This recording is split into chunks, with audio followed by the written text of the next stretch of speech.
Hello, everyone. Thank you so much for joining us for this Women Wednesday. So excited to have all of you here with us, joining us on social media and YouTube as well. So make sure you take this opportunity to go ahead and let us know you're watching. Say hello. Also, let us know where you're watching from. And if you want to encourage others to join in on the conversation today, go ahead and please share this post, tag your friends. We'd love for them to join us. What's really great about Women Wednesdays is that we love to get engagement from all of you. So make sure you share all your comments and questions with us throughout today's show. Again, my name is Chrissy Sounders, and I'm the founder of Kitschy Wearable Art, and I also lead the retail division for Divvy Up Socks. I'm going to send things over to Barbara Westcott.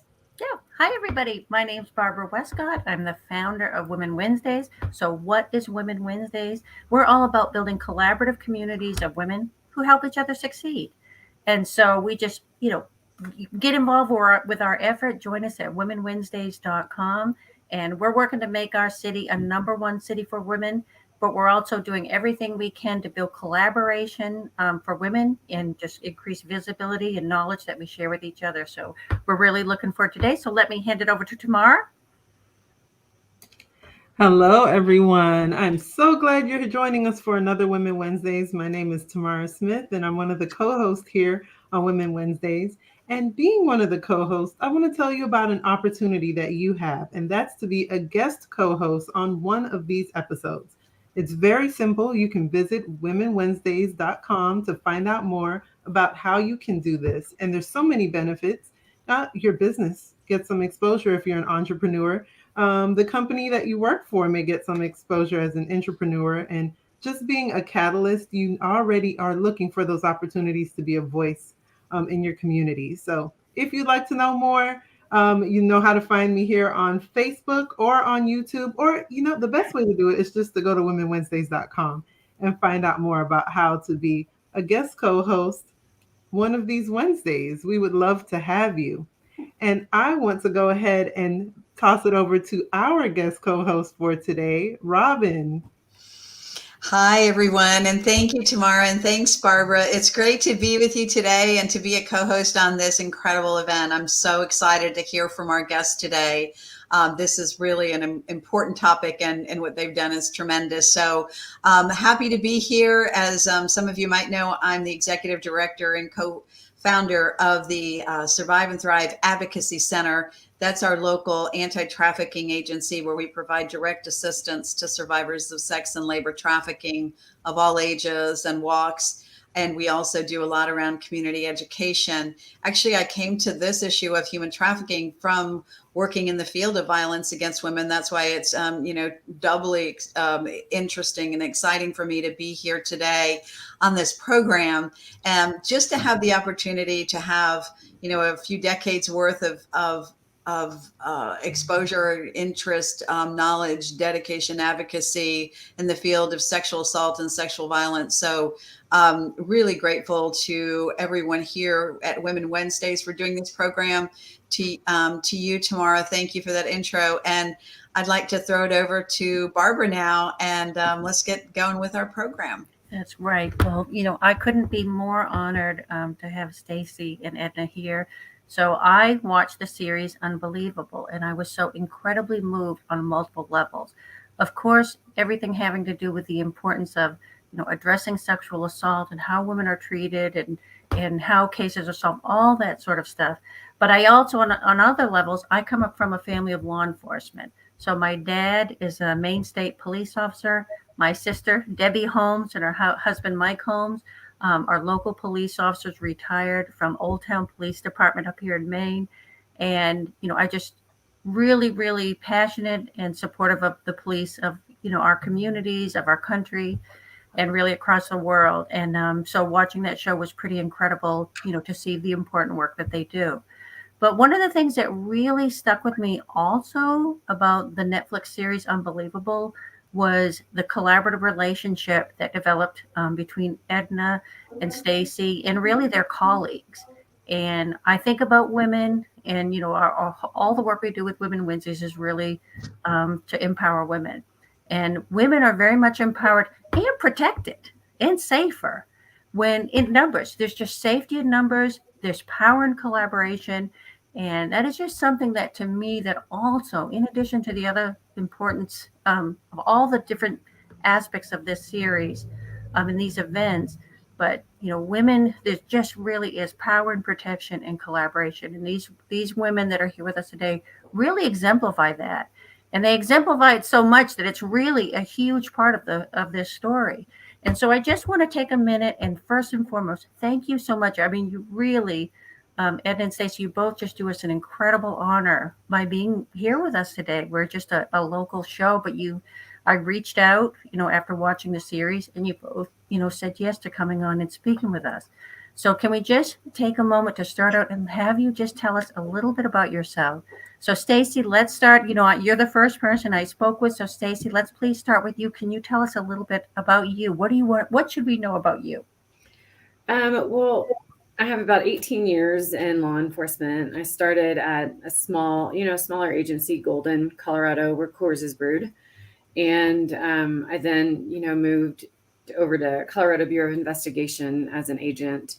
And now I've kind of settled in at Jefferson County DA's office, which is the prosecuting, agency, your county for this particular case. So I kind of did a little circle and came back home. I'm originally from Texas. I've been in Colorado like 20 years or so. Couple kiddos, and still, going strong. That's and I'm great. so thankful that you guys extended the invitation. Wonderful. So Edna, let's hear about you. Hi, appreciate you asking us to be a part of this powerful group that we have assembled here, and it sounds like online and other places as well. So I have been in law enforcement for about 27 years.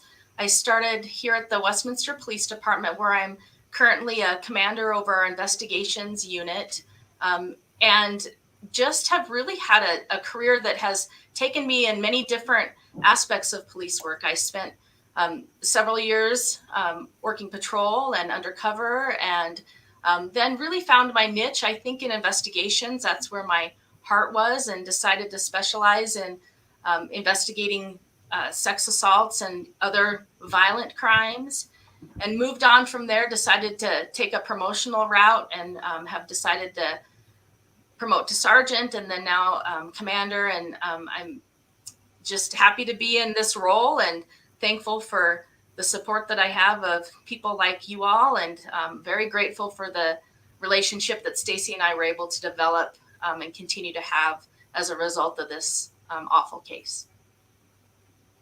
Go ahead, Chrissy.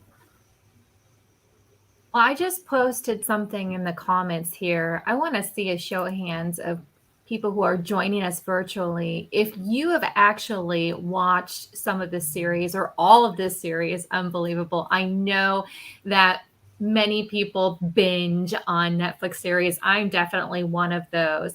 And I have to say, in knowing that you all were coming on for our Women Wednesdays, obviously I had to watch this series, and I just could not believe how powerful it is, and the perspective I have just never seen before.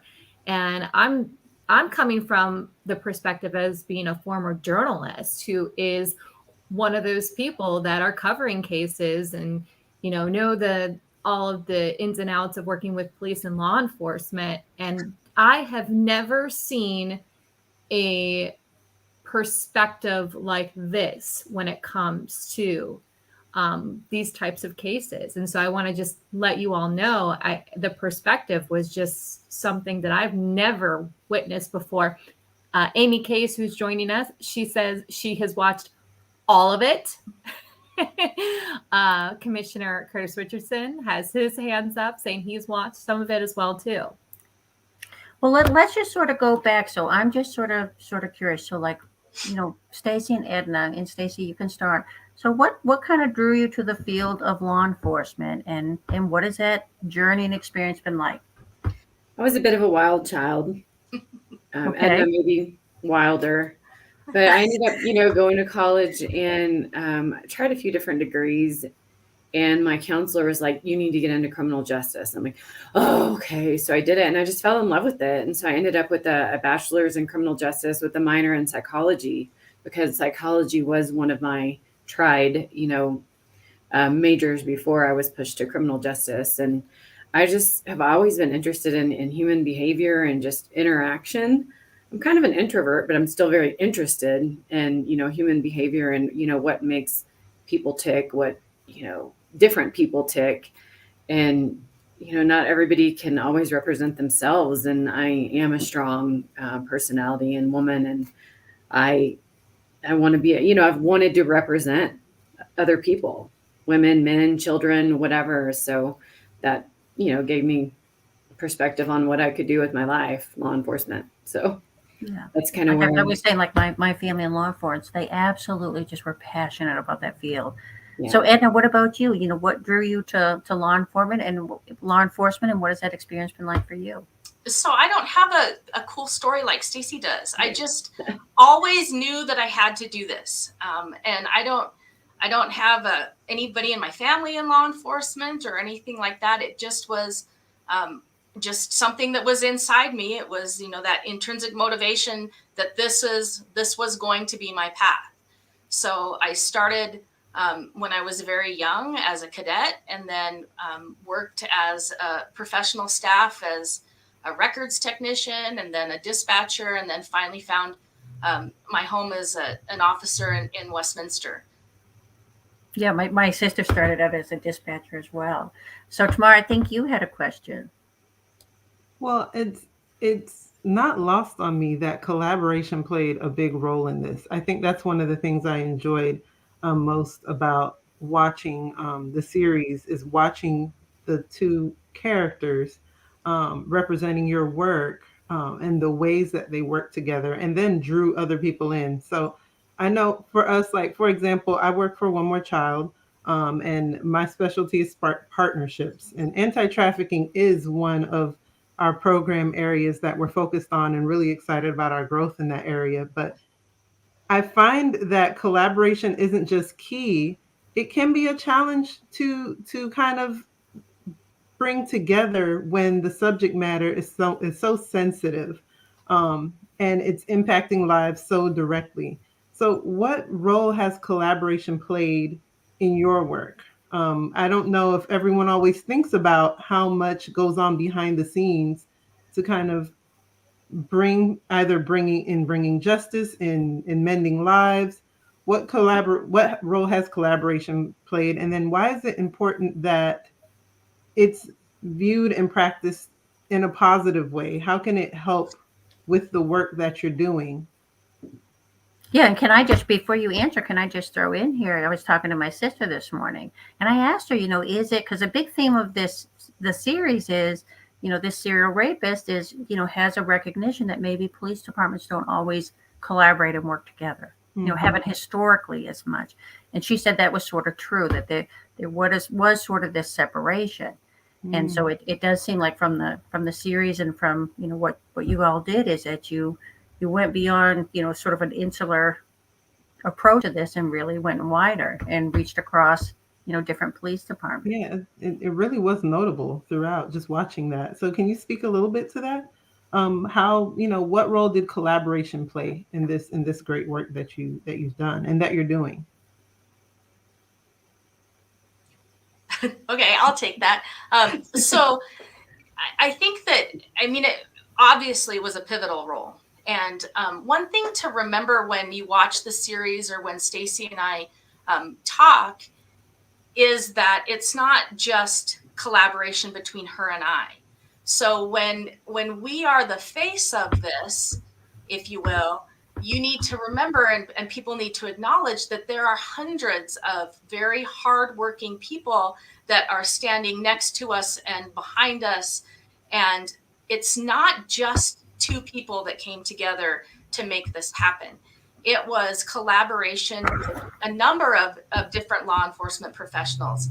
And in particular, we relied upon the really excellent work that was done by criminalists, or CSIs, the CSI investigators who all handled individually each one of these cases with such expertise, and also the crime analysts, the people that will do the research for us and will do the digging and trying to help make those connections. So those are men and women as well. So in this collaborative move forward that we did, it was acknowledged by the perpetrator at the end that he had counted on that not happening. And he specifically committed his crimes outside of jurisdictional boundaries in the hopes that we wouldn't speak to one another. And really, from the second that I got this, the case in my city, and the second that Stacy got the case in her city, we were reaching out to officers from other jurisdictions immediately. And I think that law enforcement today, it's important that we not be trying to do things all on our own and behind that secret curtain. And we reach out to not only law enforcement partners, but we may have community partnerships, like some of the organizations that you all lead, that will help make our job as the investigators easier. And before I hand it off to Stacy really quick, I have to acknowledge the victim advocates that were so huge in every single one of these cases in helping to really try and repair some of the irreparable, honestly, damage that these women had gone through. So, Stacy, it's all yours, sister. Well, I think you hit just about every point. And as our agencies, like as a whole, I mean, like Edna says, we're the face of this case, but we have so many people behind us.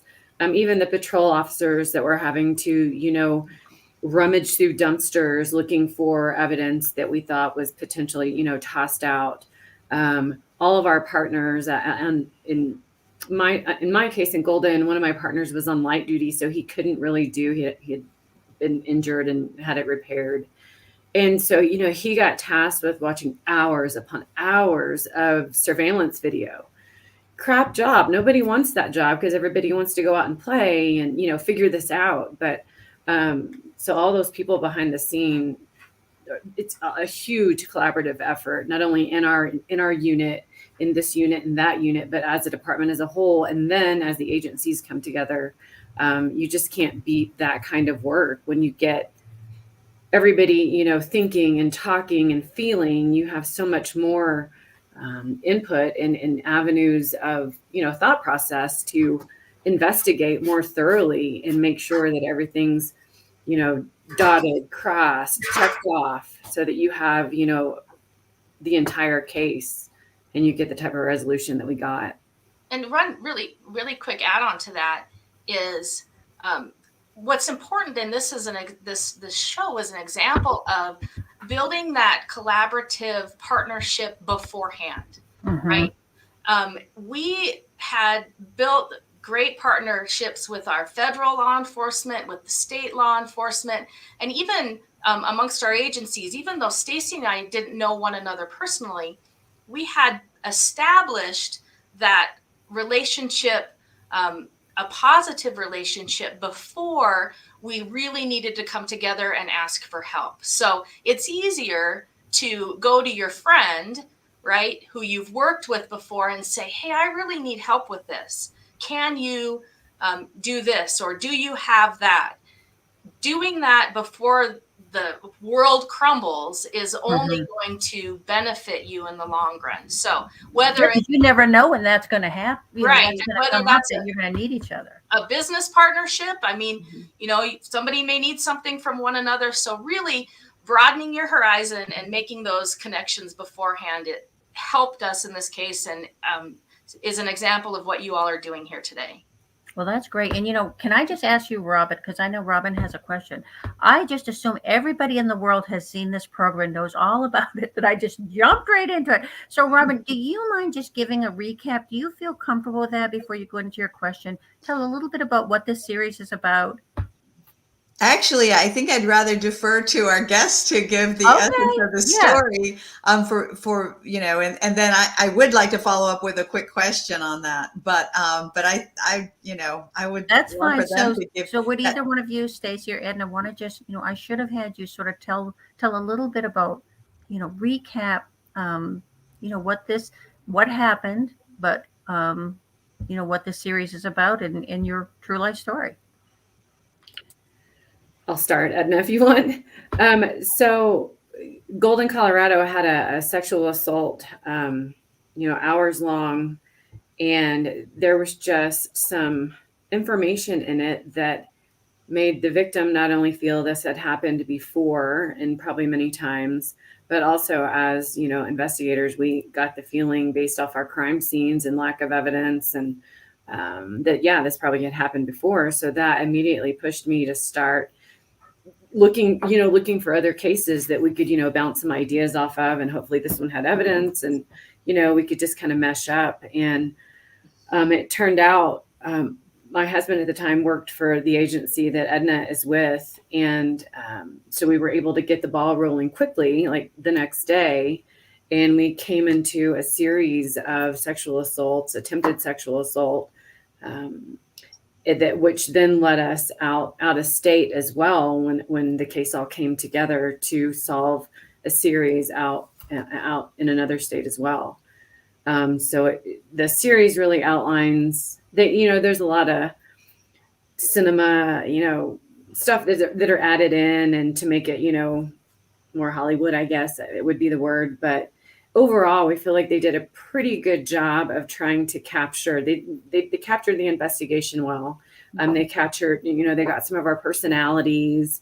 They did a good job considering that we weren't actually consulted directly. They worked with other people who had interviewed us and talked with us to put that together. So that in the case, one of the victims was unfortunately charged with false reporting. She wasn't believed. She wasn't treated quite like some of the other victims were in the case. So they put a lot of light into that and brought some, justice outside of just what, charging and putting the perpetrator in prison has done. She's gotten a lot more just vindication and trusts law enforcement now more. So you can add on to it, Edna. It was a long series, so there's a lot to it. Mm-hmm. I think you encapsulated that nicely into a really pretty nutshell. So I won't belabor it anymore. What was the question you had, Robin? So Well, one of the things, and let me just tell you, when I first saw the title, I thought, oh my gosh, I don't know that I can spend my evenings watching a television show if somebody who has had this horrific thing happen is not believed. Do I have to watch that? When you sometimes in your life see that, like with a lot of victim blaming that goes on, or a lot of discounting of what people are saying, and then certainly the other little like snippet that was part of the promos of these, I think, talked about just what you said, Stacy, about how the victim sort of recanted or wasn't believed, or, there was the impact of trauma that I saw so clearly. What happens to people who experience sexual assault or any other kind of, crime like this, or any kind of trauma, what happens to them when all of a sudden they're confronted with the justice system, or confronted with friends or families or others who don't believe them, and what do they do to try to get to the next step, which is perfectly normal when you think about the impact of trauma, right? So one of the things that I would love for you to talk about is how you were able to, how you understood that, your characters understood that, and if you could help us understand too more how we can do a good job in our society and world, wherever we sit, whether it's in law enforcement or as advocates or as neighbors or as faith community members, to sort of get this issue at that level of understanding the trauma. And then my second, more sort of light question is, did you go on set? Did you get to meet all the movie stars? Did you have a fun time with Netflix? And what happened on that behind the scenes part of production? So I'll lead off, and I'm going to answer your second question first. And that is that Stacy and I didn't have any part in this, in the making of Unbelievable. So I talked to the producers twice and asked, really, what I wanted to happen was that the story would be told so that none of the victims could be identified. That was very important to both Stacy and I, because we have continuing relationships with these people, and they had such tremendous courage to come forward and report what happened to them. And so we're very protective of them and their identity. So that piece was important. And as Stacy said, the producers listened to that. And they did, I think, with the information that they had laid before them, with needing to produce a television series, there was, quite a bit of artistic expression that was added in. And I think that was necessary, but I appreciated that they respected that request of us. And the other piece of it too is Stacy and I had no part in any kind of the financial benefit from this at all. So this is, she and I, what we talk about, we do these things because we want law enforcement to be better. We want our, as you said, Robin, our neighbors to be better, our friends to be better, and understand that. And here I'll lead into your first question, that people that have a traumatic experience, and that can be the extreme for the sex assault, right?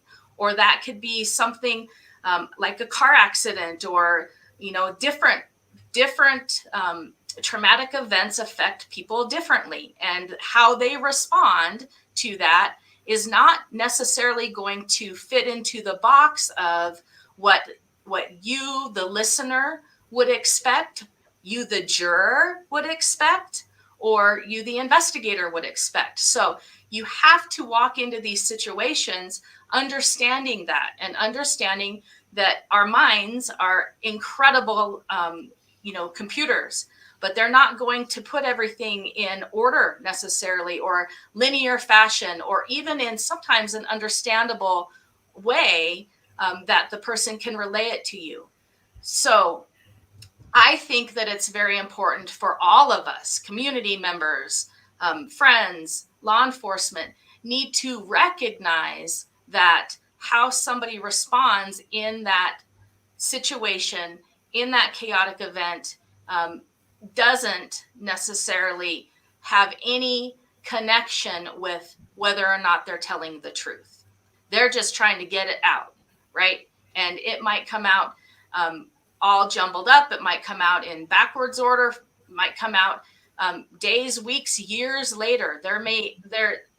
What happened in the Westminster case that drove that point home for me was the victim was asked by the perpetrator to put on some shoes, and she would tell me she put on her favorite shoes. And when I would ask her, what do your favorite shoes look like? She couldn't tell me. She couldn't describe her favorite shoes. But a year later, she was able to do that. A year later, when she was going through some pictures, it came back to her what they were. So long way around the barn, I think. I hope I answered your questions. Stacy, do you have something to add that I missed? No, that is absolutely so important. Thank you. No, you answered the question great, and I think it really lays the groundwork for understanding kind of the movement of the program. And let me also thank you for what you said about protecting victim confidentiality and identity. And that's one of the things that probably Tamara, you deal with mostly children, so it's not as maybe an issue, but it can be. Which is very often people want to hear survivor stories from them. And our first reaction is always no, unless you've really worked with somebody for a while and he or she is ready to tell their stories in public and understands the implications. And it's something that if there's anybody in the media attending, it would really be good for them to take that to heart, because there is so much. Every time I was thinking about that, every time this show comes on, was a survivor being re-traumatized? And not that they were, but people who go through something similar sometimes can watch it on screen, right? And it can evoke a response similar to what they went through. So there is a lot of, I think, depth of this issue of trauma that we still don't understand. So thank you so much for that perspective. It's so important. Yeah, and I think, Stacy, you were going to add something. Yeah, I on that note, not to put, attention on me, but, when we're working these cases day in, day out, we finish it, we move on to the next, move on to the next, move on. And I actually, speaking of trauma, when I watched this series, I had such an unexpected emotional response to it. I was bawling my eyes out.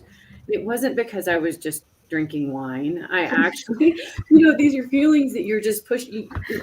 We just push back because we're focusing on, our victim and doing what we need to do. But on that, not only, of course, the victims have to be traumatized. If I experience, that watching this series, any of the victims that watched it, it probably took them a long time to get through, and had to get through it again and again.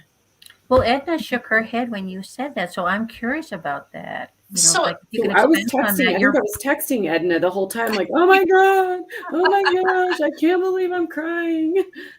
So what was that coming from? What was that? That, you feel for these victims, in this case, these women, but when you're working it and living it, you don't actually get to stop and feel it and get through it and see it, on a stage. None of your cases do you actually, maybe here and there, not many of your cases turn into a TV show like this. Right, and it's visualized. Yeah, exactly. All of a sudden, everything you work on is visualized. Right. Well, and it's all, let's talk about the vicarious trauma, right? Mm-hmm.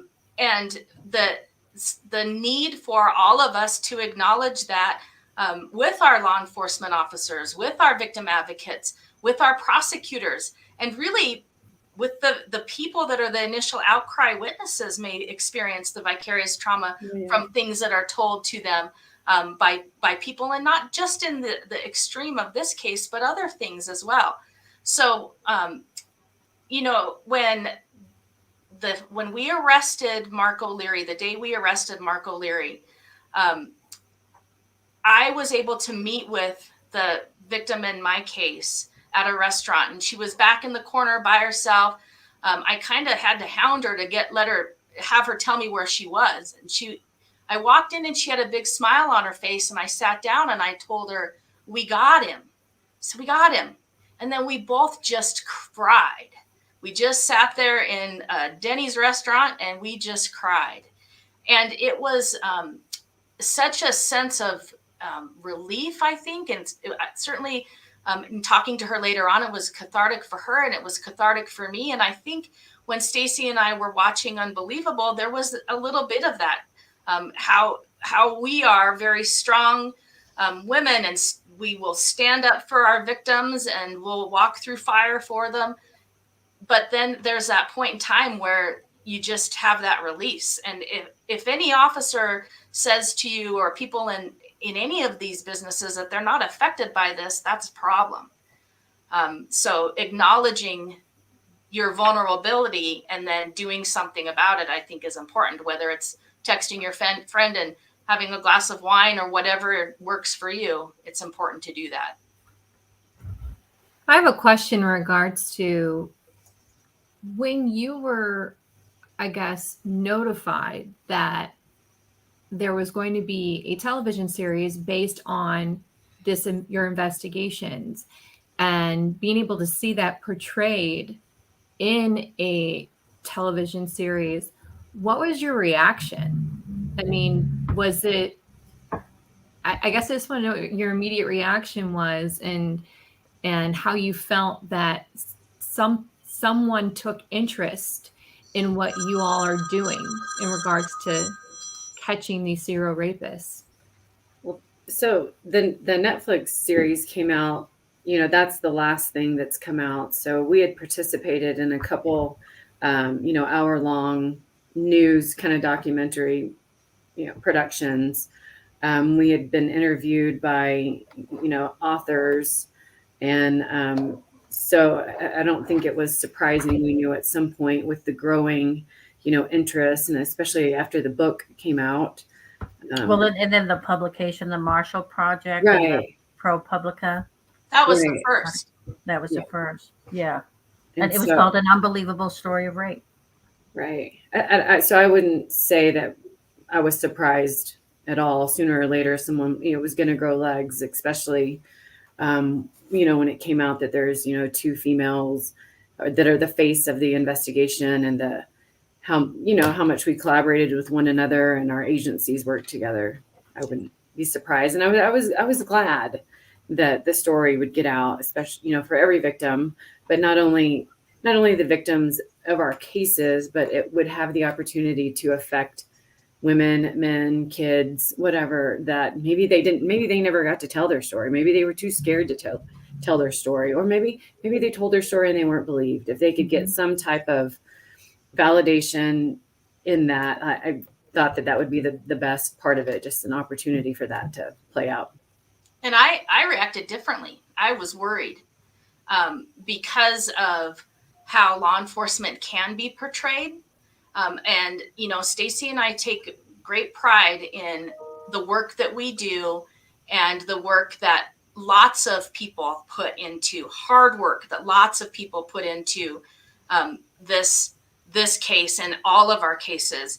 And so my concern was, I'm glad that law enforcement was portrayed the way that it was in many respects, but I was concerned, like I said before, that the victims might be identified, that this would cause problems for them. And I didn't want to be associated with something that was going to cause problems for anyone. So I kind of took a different side of it, different perspective, maybe more of a cynical perspective than what Stacy did to it. But in the end, I was pleased with the fact that they listened to our suggestions and requests and took those to heart, and that this was a good production.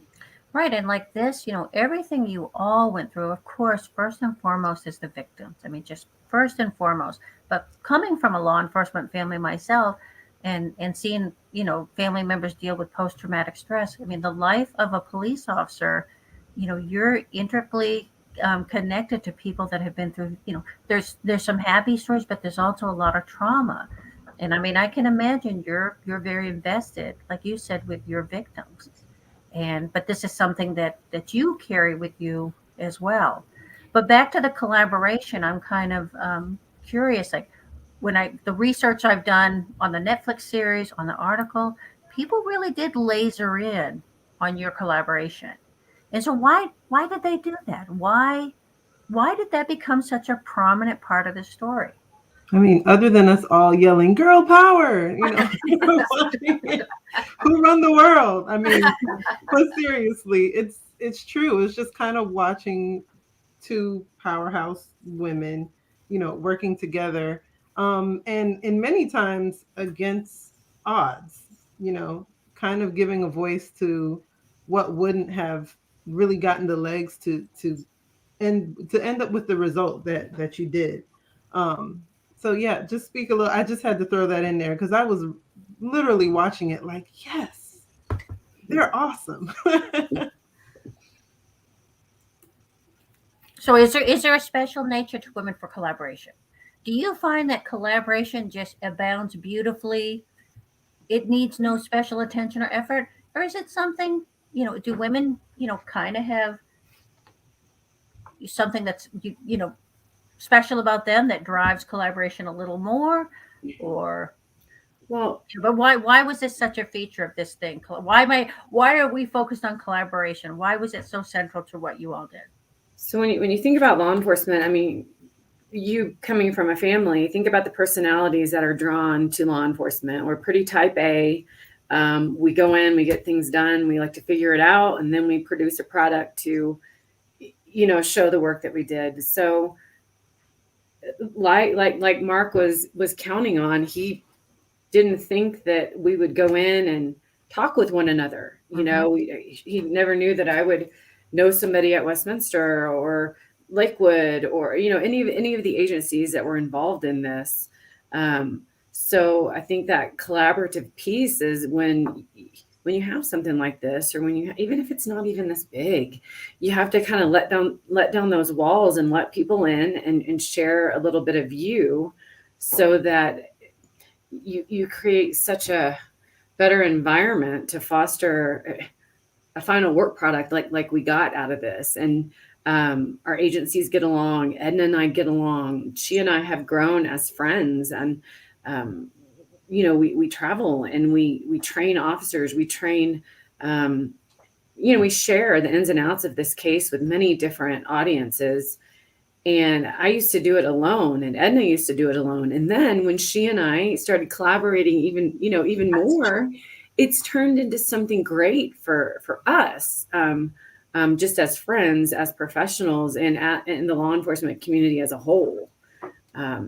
So I think that those perspectives, you know, like Marc had, that cops aren't going to talk, they're going to keep all this quiet, and they're going to figure it out agency by agency. He did it to where we couldn't just one agency, you know, figure it out. So that's, you know, So is that that something you try to, is that something you're trying to work with more police departments? You know, look, because like, I mean, our community in Tallahassee, our community is really trying to been working, you know, not just in criminal justice stuff, but just as entrepreneurs, or everybody's like, to just get that mindset. It's such a simple word, collaboration. And sometimes you can overlook the power of that. But, you know, as your example shows, you know, just that wealth. I like to say too, like if you look at the NASDAQ or the stock exchange, the most successful companies are companies that are diverse, because you bring a lot of different talents to the table. But that's what happens with collaboration and bringing people together. You just get different mind power, mindsets, sources, resources, all kinds of different things. Well, I will say, like, from outsider's perspective, so oftentimes when you are watching these, you know, cop dramas or TV dramas, and also you hear often that, you know, the criminal got away because there was a gap or some sort of like disconnect in working with each other in law enforcement. And so do you think that this has kind of highlighted, hey, we've grown, we've learned, and now we know what to do to catch the criminal? And this is essentially just saying, hey, now we're working together to make sure that our streets are safer, people are safer, and all of that. That's kind of like what I kind of got from it, which is why I thought it had like a very different perspective that we often see in these dramas, these TV dramas. And would you say that's pretty much what has set this apart, essentially? I would think so. And you know, I talked earlier about building those relationships ahead of time, so that it makes it easier when you need to have, you know, critical conversations about difficult things. Really, what this case demonstrates is that each person or each agency had a different piece of the puzzle. It literally was a bunch of puzzle pieces that were dumped on the table, and people put it together. And then Stacy had a critical piece, I had a critical piece, and the other agencies had a critical piece.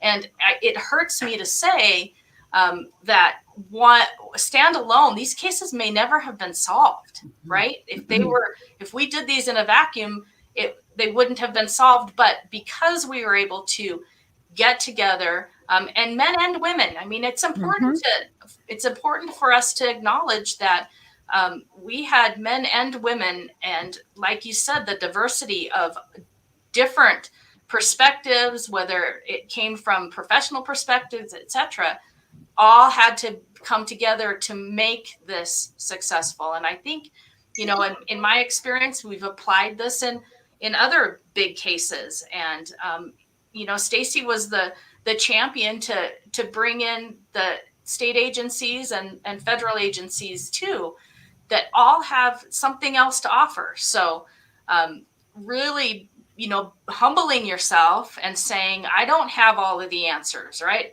I might be an expert on my case, but I don't have all of the answers. So here is what I have. And, read through it. Tell me what you got. And humbling yourself to be able to do that, I think, is important when you step forward. Right. I'm just thinking how much safer that makes women, but all victims. When you know that there's this more collaborative team approach that crosses a lot of different boundaries and more, reaches success or results, that's a big deal, and that can save people's lives or save victims or deter crime or all kinds of things. And I have to observe too, you all are exemplars of how outstanding women in policing, examples of women in policing excelling, and over the years, how we've seen more and more women rise in the ranks of law enforcement. I think that's vital. I don't know how you can, to that point of diversity, promoting women of color, people of color, moving the membership, the higher echelons of law enforcement to really be reflective of community is going to be so important, right? Because how could you, get in the minds of a criminal who, isn't like anything you've ever seen if you're in law enforcement, right? You need to have someone at the table having that perspective, that experience, just to be able to have a well-rounded approach, right? I mean, that's, I would love it if we had more women leadership across the nation, excuse me, in law enforcement and most every place else. And just to have it be, reflective of our community and the talents that are out there. And you also mentioned that now you guys travel and train other law enforcement agencies. Tell us what you've all experienced as investigators, and with this case in particular, how that is changing the landscape of how officers are trained and how you're instilling these different techniques and trainings to law agencies across the United States.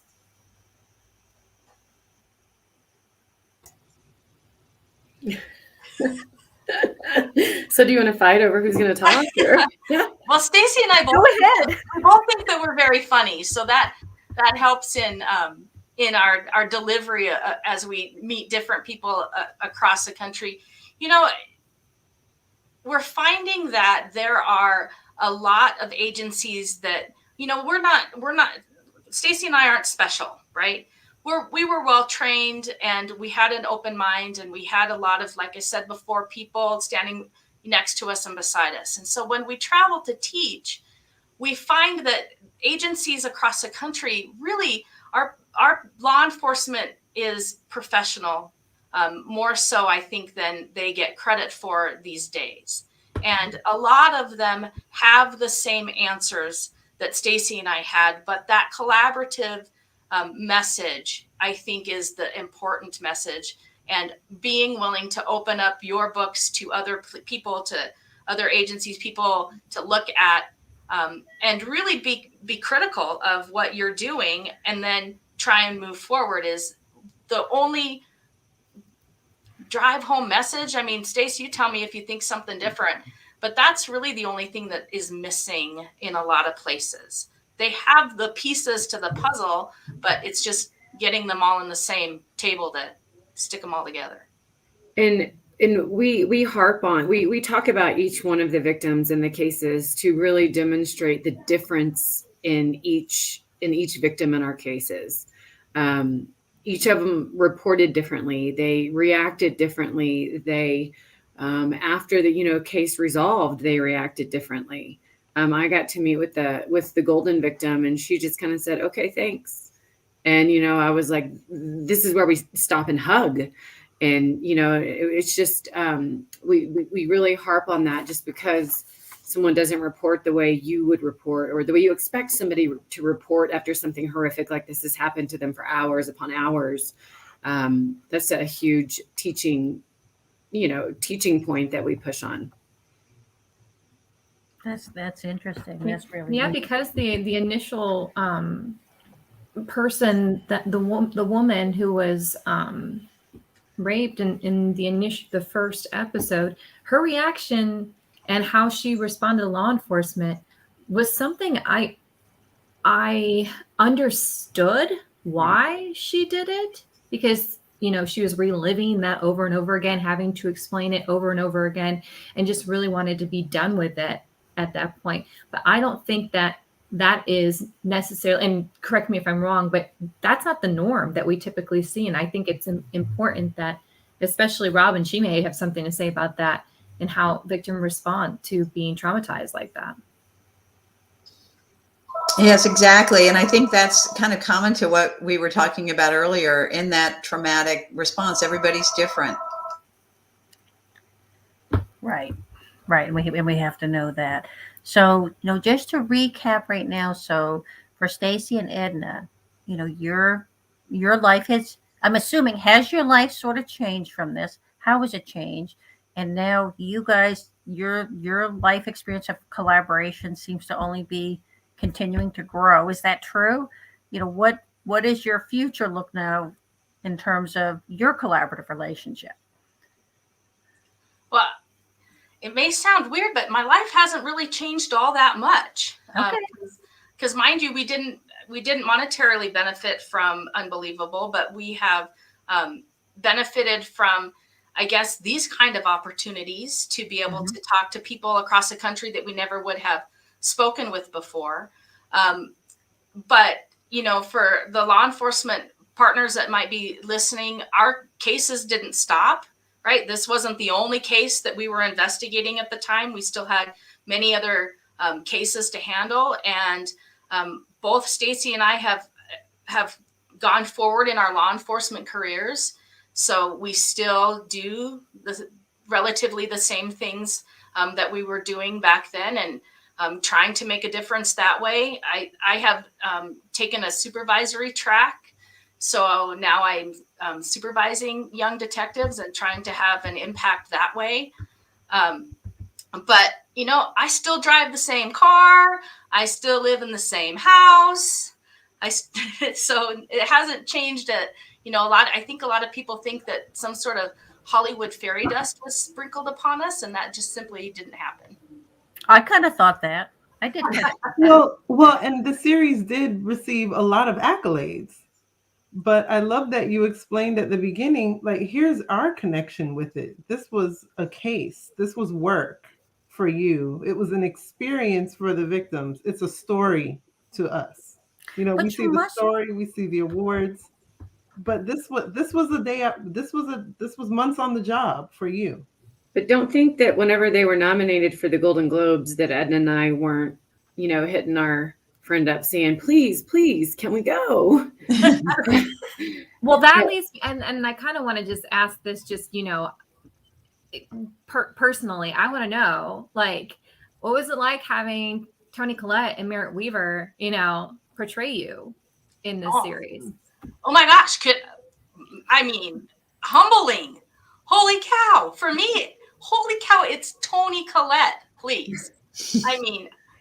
I was a big fan of hers before. I'm a big fan now. I've never met her. If you'd like to give her a quick shout out and have her call me, I would be absolutely receptive to that. But it was humbling to have that kind of person portray me. And I'm sure Stacy feels the same way. I don't want to speak for you. No, I agree. Many of us tell the joke, if I could get somebody to play me in my life story, right. But it'll never happen for us. So it took that icebreaker at cocktail parties away from us, right? So, who would you play you? Well, actually, Toni Collette would play me. So. Okay, so I'm kind of curious, like, what kind of advice, and Robin, I would like to hear your thoughts too on this, but just kind of what advice do you have, going from the sexual assault side, what kind of advice do you have for women relating to sexual assault, relating to reporting sexual assault? What kind of advice can you leave with women in regards to that? Well, I would say, sexual assault is it's a horrible, horrible thing. And I think we know it happens a lot more than it's ever reported, ever will be reported. But I hope that any woman or man, whatever, whoever this happens to, will, if they want help, if they want to hold their perpetrator, accountable, that they will, get over that hurdle of trusting law enforcement. It's a really crappy thing to have to tell somebody that we don't go around talking about our last, consensual experiences, much less this horrific non-consensual thing. So I hope that this story, and there's many other stories too, just this is a big deal, right now, that they will get over that hurdle and report to law enforcement and trust that their story is in safe hands, and that, they'll do everything that they can. Because everyone that I know, everyone that Edna knows, we believe that they would, react about the same way, and they would take it seriously, and we would, get to the end of the case and put that person in jail and prison, hold them accountable any way we can. Yeah, and I think also making sure that the victim and the survivor of these incidences always know that they're in charge, that what they want and need might not be to, immediately proceed with law enforcement. Maybe they'll go and get a forensic exam and just decide, all right, I'm going to stop right there until I'm ready to go to the next step. But to have an advocate with them, whether it's a law enforcement advocate or a community-based advocate, keep them in the driver's seat and wrap what needs to happen around that survivor, to let him or her know that that there can be safety, and justice can be a very important thing for them to see. But sometimes they also need to understand what the ramifications of engaging with the system are, right? And how long. I think I've seen a lot of times law enforcement, and it might be counterintuitive, but work so that a victim does not have to testify, for example, at a trial or for a deposition, that there might be a way to resolve the case and have perpetrator accountability without forcing a re-traumatization that could really be devastating. So I think people need to understand there's a whole range, but at all times, a victim needs to understand that he or she has really got to be in the driver's seat of taking care of themselves and have access to the resources so they can do that. And that there are, law enforcement can help facilitate that, as other organizations and community can. But that's one of the most important things that I've seen. And it can be very empowering for a survivor to go through these situations and cases. But it's also important for them to be able to take care. Definitely. Edna, did you want to add to that? Or?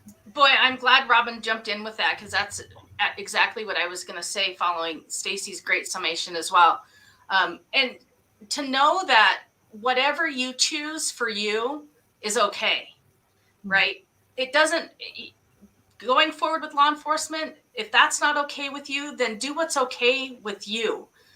Like Robin said, it's about survival, right? A lot of times. And I'm not talking about necessarily in the moment, but moving forward. So know that whatever you choose for you is okay. And it might be hard for some of your friends, your family, to understand that, but find the support to do right by you, whatever that picture looks like.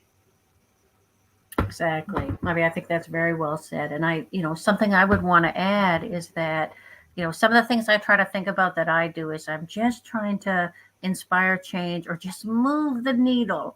And I think what you all did is incredible. And I think you have moved the needle. I think you have inspired change. I mean, clearly you inspired all these news articles and publications and even an award-winning Netflix series.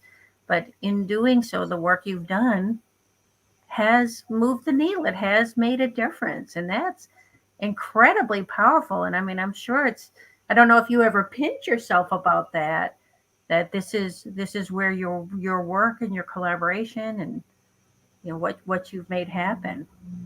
Does that feel like that to you? Like, wow, we did make a difference. We did move the needle.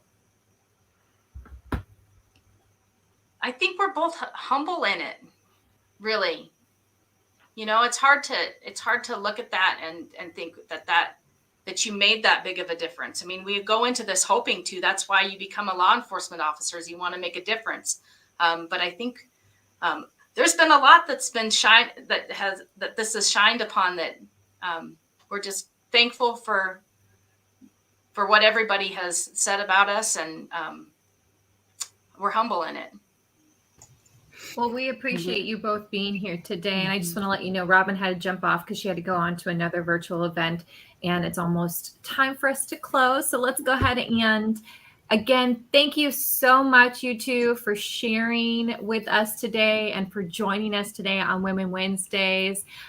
Thank you, thank you, thank you. Yeah, and I just want to say, like, if there's any way that we can ever support you, or if there's anything you want to move forward, I mean, you just let us know how we can collaborate and support you in what you're doing. But we really appreciate you joining us today. You're really an inspiration, and I know it's going to, everything kind of leads to something else. So I'm just glad to see where this leads. But we so much thank you. Is there any ending words you wanted to share, or anything you wanted to share? No, I just appreciate the attention to the story and the approach that you guys have taken this collaborative part of it. Because we're used to speaking on, the facts and the details of it. And this was great. We appreciate it.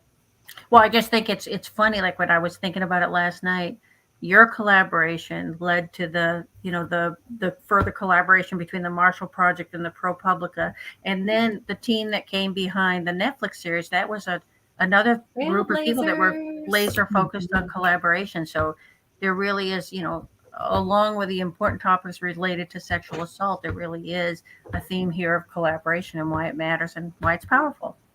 So thank you so much. Chrissy, I don't know if we just want to pop up real quick what's going to be happening next week on Women Wednesdays.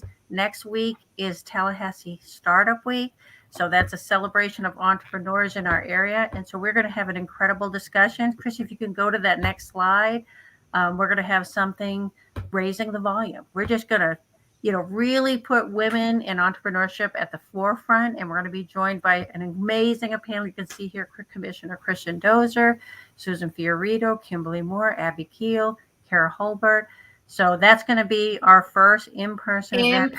Long period of doing virtual events because of COVID. But anyway, please join us next week at Railroad Square Craft House. We're going to have a great time, but we're really going to be shouting and raising the volume for women entrepreneurs.